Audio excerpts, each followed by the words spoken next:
Configuration.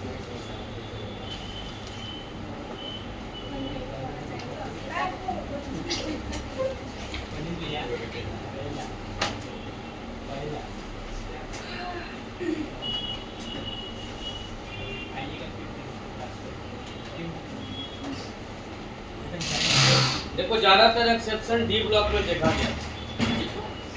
D block में आपको पता है कि D1 से लेकर के कहाँ तक इलेक्ट्रॉन होता है, D10 तक। D1 से D10 तक जो एक्सेप्शन आपको दिखेगा वो D4 इलेक्ट्रॉन में दिखेगा। किसमें दिखेगा? D4 electron. और किसमें आपको दिखेगा? D9 electron. यानी D4 और D9। तो जहां आपको D4 दिखेगा उसको आपको क्या बनाना है? D5। और जहां D9 दिखेगा उसको क्या बनाना है? D10। रीजन क्या है? तो ऑर्बिटल के बारे में आपको हम कल कंसेप्ट बताए थे, जहां पे इलेक्ट्रॉन मौजूद होता है ना। तो ऑर्बिटल भी जो होता है वो तीन तरह का ऑर्बिटल होता है, याद रखिए। एक ऑर्बिटल होता है जिसको कहते हैं फुल फील्ड ऑर्बिटल। एक ऑर्बिटल जो होता है उसको हम लोग कहते हैं हाफ फील्ड ऑर्बिटल। और एक जो होता है पार्शियली फील्ड।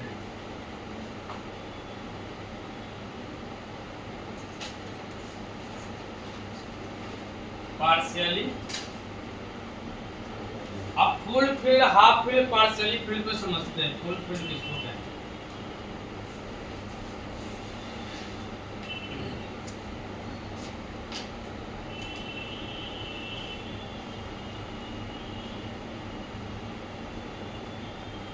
समझना है क्योंकि स्टेबिलिटी का बात आता है। क्यों हम लोग D4 से D5 कर रहे हैं, D9 से D10 कर रहे हैं? तो स्टेबिलिटी के लिए देखा गया। अगर हम p ऑर्बिटल की बात करते हैं, p की बात करते हैं, तो p के पास आपके पास पता है कि p के पास टोटल इलेक्ट्रॉन 1 से लेकर के कहां तक होता है? 6 तक रहता है। 1 to 6 तक रहता है। तो p के पास तीन कंडीशन दिखा। अगर p के पास 6 आया, p के पास 6 आएगा तो आप कह सकते हैं कि जो p ऑर्बिटल आप बना रहे हैं, एक ऑर्बिटल में कितना इलेक्ट्रॉन रहता है? 2 रहता है। तो पहले सब में अप स्पिन भरते हैं, फिर क्या करते हैं? अब बताइए ऑर्बिटल फुल फील्ड हो गया। सबसे ज्यादा स्टेबल होता है फुल फील्ड, उससे कम स्टेबल होता है हाफ फील्ड, और सबसे कम स्टेबल कौन होता है? पार्शियल। यानी कि फुल फील्ड ये पूरा आपको ना ये इलेक्ट्रॉन देना चाहिए कि सब लोग ऑक्टेट पूरा करना चाहता है। ऑक्टेट मतलब अपना 8 इलेक्ट्रॉन। तो इसका ऑर्बिटल होता है फुल फील्ड। अब हाफ फील्ड क्या होगा? P3।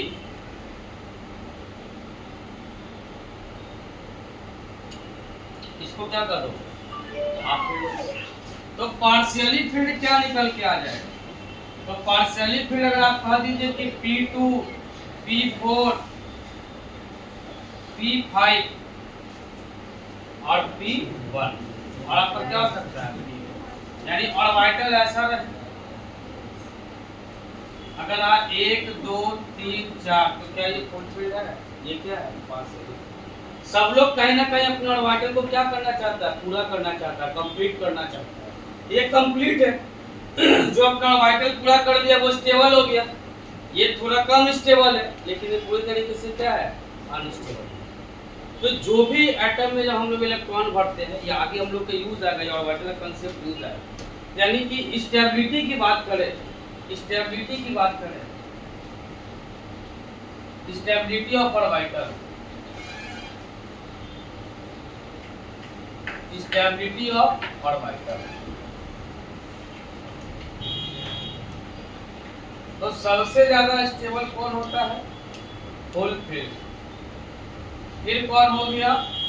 Half field. अब फिर कौन हो जाएगा? पार्शियली।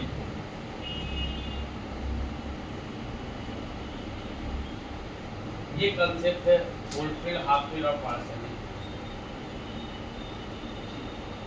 उसी हिसाब से जब हम लोग देखते हैं तो डी में भी आपको पता है कि अगर डी के पास जो आपको दिख रहा है, तो अगर डी के पास मान लीजिए कि D10 है, डी क्या है? 10 है। तो अगर D10 आ जाएगा तो इसको हम लोग क्या कह देंगे? ये फुल फील्ड हो जाएगा। ये क्या हो जाएगा? ये फुल फील्ड हो जाएगा। अगर आप B5 कर दोगे तो ये क्या हो जाएगा, हाफ फील्ड हो जाएगा। और जब B मान लो कि इसके अलावा कुछ भी हो, 1 हो, D2 हो, है ना, डॉट डॉट यहाँ तक कुछ भी हो, तो ये सब आपका किसमें आ जाएगा, partially field. D1, D2, D3, आप लाइए D6, D7, ये सब किस में आ जाएगा, पार्शियली फील्ड हो जाएगा।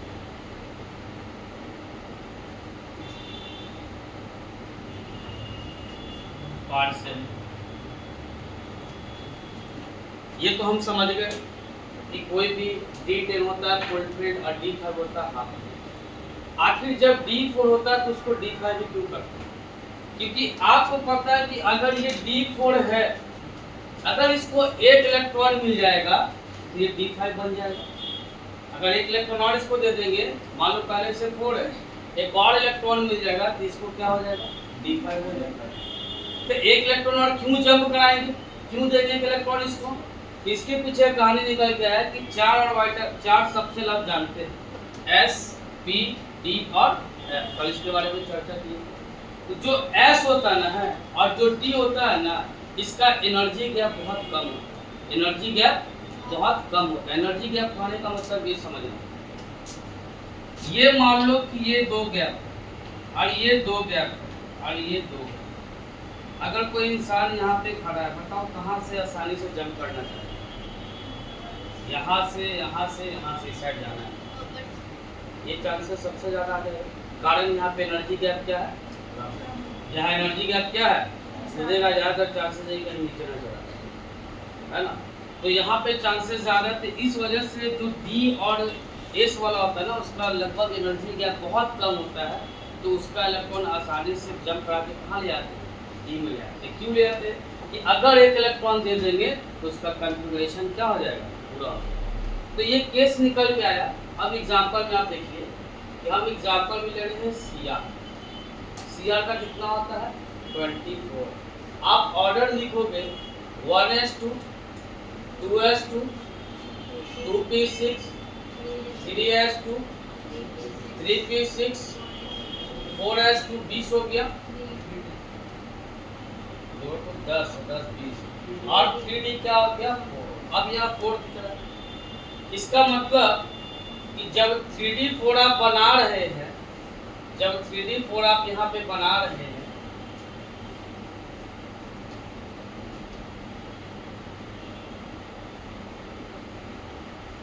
तो इसके पास 4 इलेक्ट्रॉन, 1, 2, 3, 4।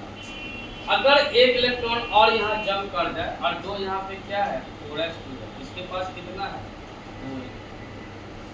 अगर यहाँ से, क्योंकि देखो S वाले की केस में ना पार्शियली फील्ड का कंसेप्ट आएगा, पार्शियली फील्ड का कंसेप्ट आएगा क्या, S वाले के केस में कभी पार्शियली फील्ड नहीं आएगा, क्योंकि S के पास 2 ही इलेक्ट्रॉन रहेगा। पूरा रह गया तो फुल, कम रहेगा तो क्या हो जाएगा, एनर्जी गैप कम होता है। तो कह रहे कि चलो अगर मान लो कि अभी ये दिख रहा है फुल और ये क्या दिख रहा है, हाफ, ये हाफ ही नहीं, ये क्या है, पार्शियली है, ये क्या है, पार्शियली है, स्टेबिलिटी इसका बिगड़ रहा है। लेकिन जैसे इसका एक इलेक्ट्रॉन यहाँ से तुम जंप कराओगे, यहाँ दे दोगे, तो देखो तो ये भी क्या हो जाएगा, हाफ फील्ड, और ये भी क्या हो जाएगा, यहाँ से स्टेबिलिटी जो पार्शियली फील्ड से किस जोन में चला आएगा, हाफ फील्ड, यानी एटम यहाँ से ज़्यादा स्टेबल यहाँ हो जाएगा। इस वजह से हम लोग S से इलेक्ट्रॉन क्या कराते हैं, जंप कराते हैं। तो अब इसका कॉन्फ़िगरेशन जो बन जाएगा, पहले ये था, अब बाद में इसका कॉन्फ़िगरेशन क्या बन जाएगा, 4s1 और ये क्या हो जाएगा, 3d5। ये एक्चुअल, ये एक्सपेक्टेड था, ये क्या था, एक्सपेक्टेड था, एक्सपेक्टेड कॉन्फ़िगरेशन। अब एक्चुअल में लिखिएगा तो एक्चुअल क्या निकल के आएगा, 1s2, 2s2, 2p6, 3s2, 3p6, 4s1 और 3d5। ये आपका कौन सा हो गया, ये एक्चुअल कॉन्फ़िगरेशन, एक्चुअल कॉन्फ़िगरेशन, यानी ये एक्सपेक्टेड था और ये आपका क्या हो गया, हमेशा ये कहाँ पे आएगा, आपको 2 जगह आपको मिलेगा, D4 और D नहीं, जहाँ D4 इलेक्ट्रॉन दिखेगा उसको D5 कर दीजिएगा, जहाँ D9 दिखेगा उसको क्या कर दीजिएगा, D10 कर दीजिएगा। नोट कीजिए, 2-3 एग्जाम्पल कराते हैं फिर हम आगे बढ़ते हैं। हो गया सर।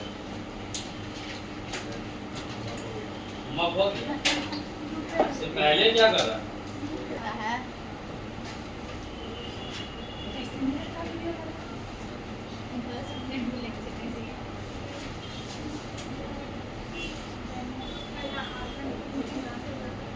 Inert gas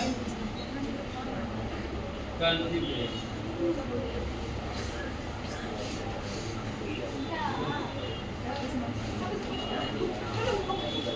इनॉट गैस क्यों नाम पड़ा? क्योंकि ये बेस्ड होता है किस पे? Based on inert gas. Inert gas में बेस्ड होता है, उसी पे बना होता है।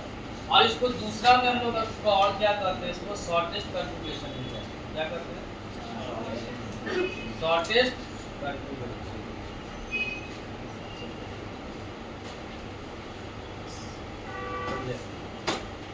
अब यहाँ ध्यान रखिए,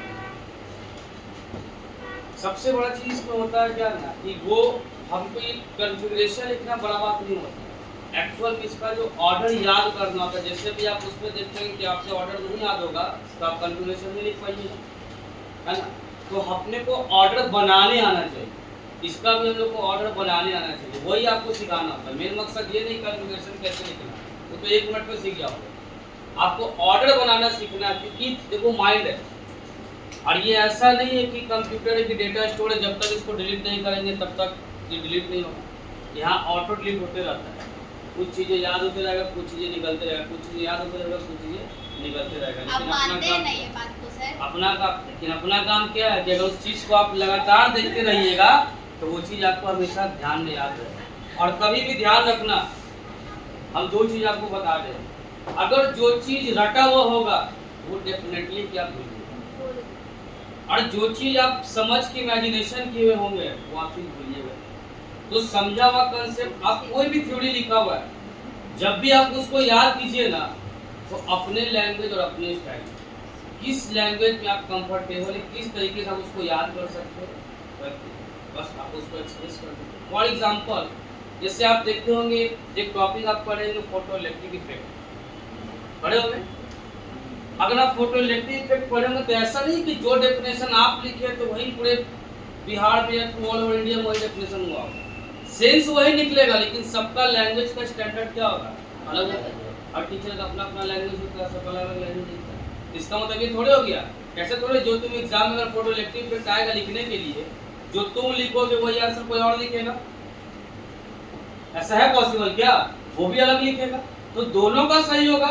तो रीजन क्या निकल के आएगा कि जो एक्चुअल मीनिंग उसका होना चाहिए था कि फोटो इलेक्ट्रिक इफेक्ट क्या होता है, वो मीनिंग आना चाहिए, चाहे आप लैंग्वेज कुछ भी लिखें।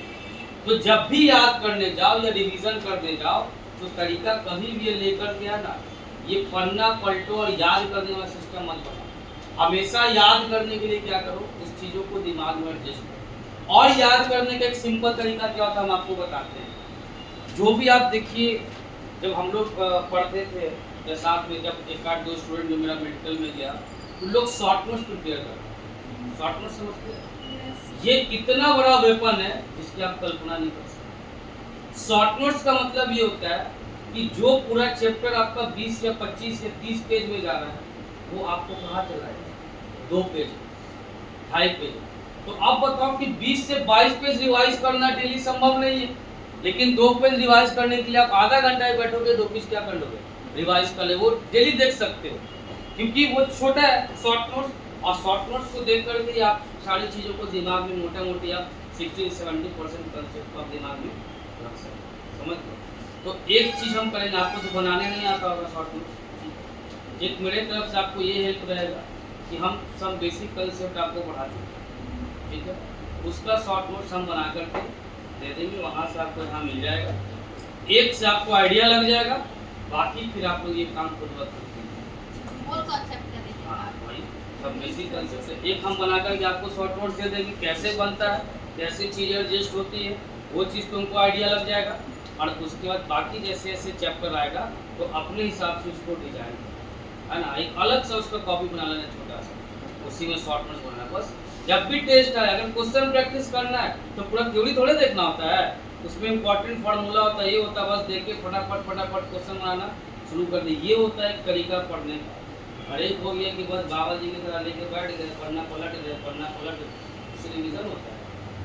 इतना पढ़ना पलट लेगा एग्जाम के एक दिन पहले। अगर एग्जाम अगर जिसमें से बिहार बोर्ड से हो गए तो आपको जानकारी नहीं है कि अगर आप आज फिजिक्स का पेपर दे के आइएगा तो कल केमिस्ट्री का पेपर, अब गलती से सेकंड सीटिंग में आ गए तो छूटोगे कितने बजे। अगर सेकंड सीटिंग एग्जाम है तो जाहिर सी बात है कि सुबह उठ करके केमिस्ट्री नहीं पढ़ोगे, फिजिक्स के पेपर में फिजिक्स पढ़ के वहाँ से छूटोगे 5 बजे, घर पे जा तो पहुँचते पहुँचते बच जाएगा 7, एक आध घंटा तो रेस्ट करोगे, खा पी करके फिर बताओ ये 8 से लेकर के क्या 8 बजे भोर तक पढ़ते रहोगे क्या। अब 16 चैप्टर 2-3 कॉपी कैसे रिवाइज करोगे, कैसे रेस्टोर करोगे। ये तरीका नहीं होता, ये तरीका वही होता हम लोग का, चीज़ें समझा हुआ चीज़ होता है, वो सब चीज़ें क्या रहती है याद, ये चीज़ हमेशा ध्यान रखें। तो वही चीज़ आपको एक हम यहाँ पे कॉन्फ़िगरेशन बेसिकली सिखा रहे कि इसका कैसे ऑर्डर बनाना है, ध्यान दें।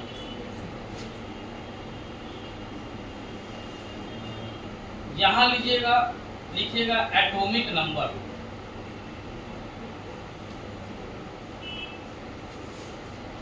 और यहाँ इसका कॉन्फ़िगरेशन ऑर्डर बनाएंगे। कैसे ऑर्डर तैयार होगा ध्यान दें। एटॉमिक नंबर यहाँ लोगे,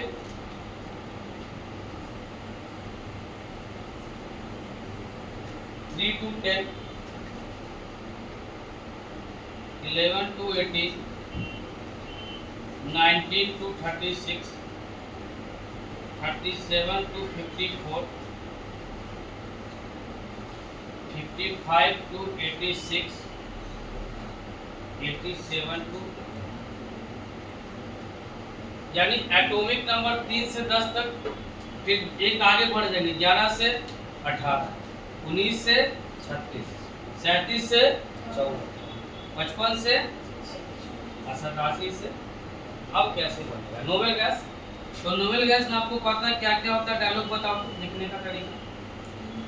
हीना बोलो, हीना नीना और करीना की जीरोक्स कॉपी।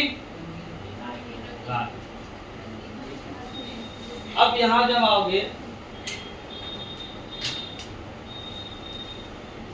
तो हीना का एटॉमिक नंबर कितना होता है और नीना का एटॉमिक नंबर कितना होता है, और का कितना हो जाएगा 18, करीना का कितना हो जाएगा 36, जीरोक्स का कितना हो जाएगा 54 और रानी का कितना हो जाएगा। कैसे ऑर्डर तैयार होगा समझिए। जितना एस वाला सबसे होता है आपको पता है कि एस 7 तक आता है, 1 से लेकर के 7 तक आता है, लिखते जाओ यहाँ 1s, 2s, 3s, 4s, 5s,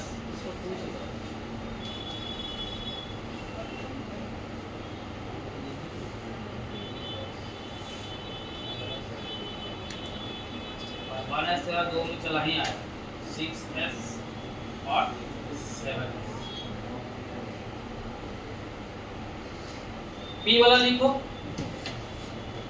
तो P वाला कितना होता है 2 से लेकर के कहाँ तक 7 तक जाएगा ना, 7P तक आता है। देखिएगा यहाँ लिख लोगे क्या 2P, यहाँ लिख लोगे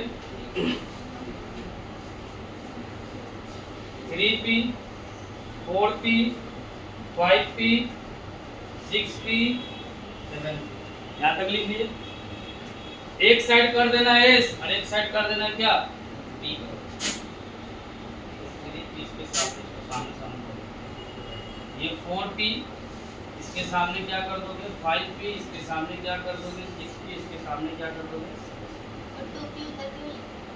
क्योंकि इसके बीच में D नहीं आएगा इसलिए इसको अरेंज कर दो। चाहो तो तुम यहाँ भी लिख सकते हो। अब D आएगा, D 4 होता है, 3D, 4D, 5D और है ना, तो 4D यहाँ से स्टार्ट करेंगे क्योंकि यहाँ तक D पूरा हो जाएगा। यहाँ क्या लिख दोगे 3D, 4D, 5D 6D लिखिए। F कितना होता है? 2 टू 4F और यहाँ कर दोगे 4F और यहाँ कर दोगे। बताओ ये बनाना समझेगी नहीं समझेगा?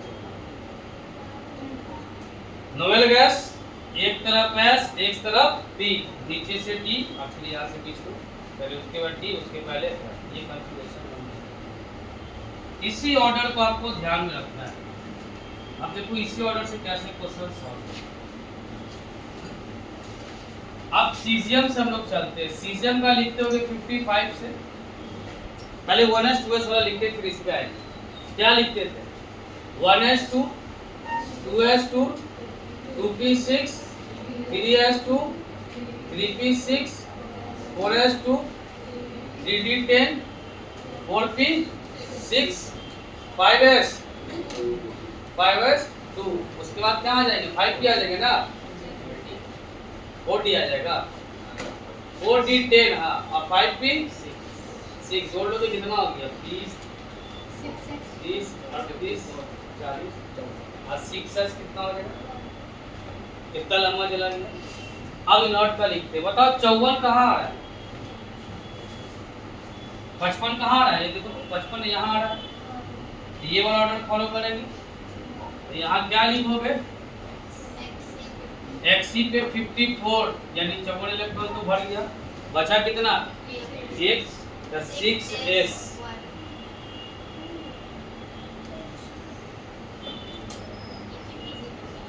तभी ना इसका नाम शॉर्टेज पड़ गया। हमेशा ये और ये हमेशा क्या रहेगा? समझिए कैसे बनाना है। चलिए तो नोट कीजिए, तो 4-5 क्वेश्चन तू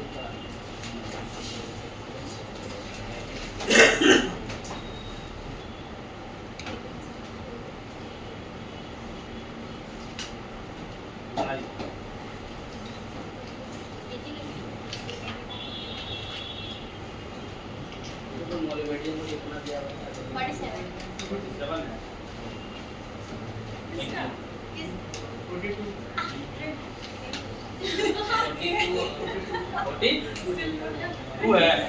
अरे यार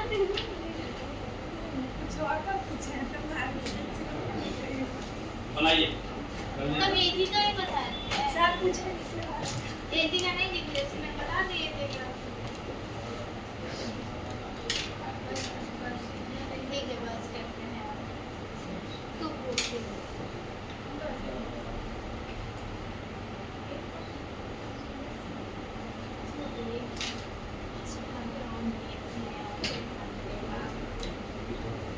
सेल वाला, यहाँ आगे बोले, यहाँ आगे सेल वाला ठीक है ना। सेल का लिखना है, सबसेल लिखना है और डिनोट लिखना है। सेल, सबसेल और डिनोट। हम यहाँ एलिमेंट मेंशन कर रहे हैं, अब फिर ये लिखा नहीं रहा तो सोचना कल पूरा क्लास खड़ा कर दे। कल मतलब मंडे इस दिन हम आएंगे। एक एग्जांपल समझिए कैसे बनाना है। जैसे यहाँ पे कैल्शियम दिया, ठीक है, कैल्शियम है यहाँ पे, कैल्शियम का 20 हो गया। पहले क्या लिख लोगे? 1s2 2s2 2p6 3s2 3p6 कितना हो गया? जोड़ो तो 18 ना, अब 4s2 20 हो गया। अब इसका लिखोगे, इसमें जोड़ लो, ये कितना हो गया? डायरेक्ट लिखना, KLM मत लिखना, डायरेक्ट इसको जोड़ना। ये आपके यहाँ पे 2 वाला यहाँ जोड़ दो कितना हो जाएगा? 8। ये जोड़ दो कितना हो जाएगा? 8। और ये जोड़ दो कितना हो गया? है ना। जितना 1 वाला है एक साथ, 2 वाला जहाँ है एक साथ, 3 वाला जहाँ है एक साथ, 4 वाला जहाँ है एक साथ। अब इनॉट में आओगे तो इनॉट आपको पता है कि 20 कहाँ आ रहा है? 11 से 18 के बीच में। तो क्या लिखोगे? नियॉन 10, फिर क्या लिख दोगे?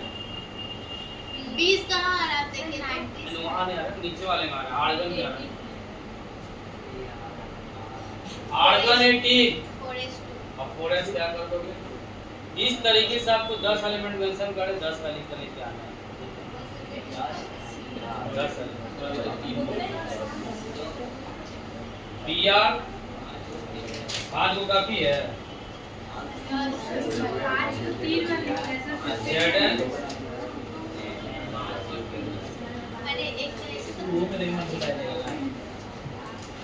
यस प्रैक्टिस में परफेक्ट जानते ना हो गया, इतना प्रैक्टिस करो तो इतना परफेक्ट हो जाओ।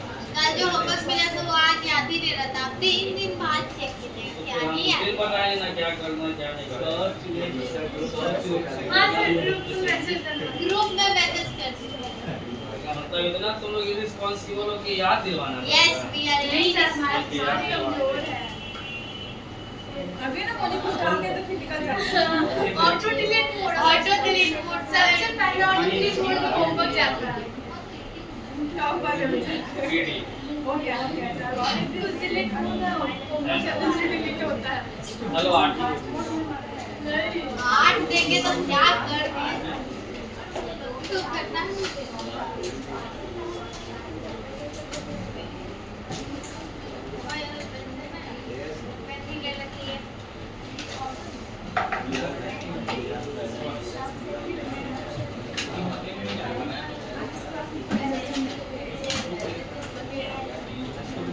चलो मैडम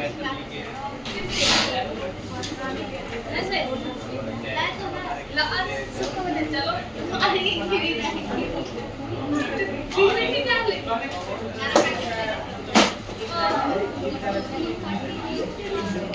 कितना बढ़िया गला नहीं खराब होता तब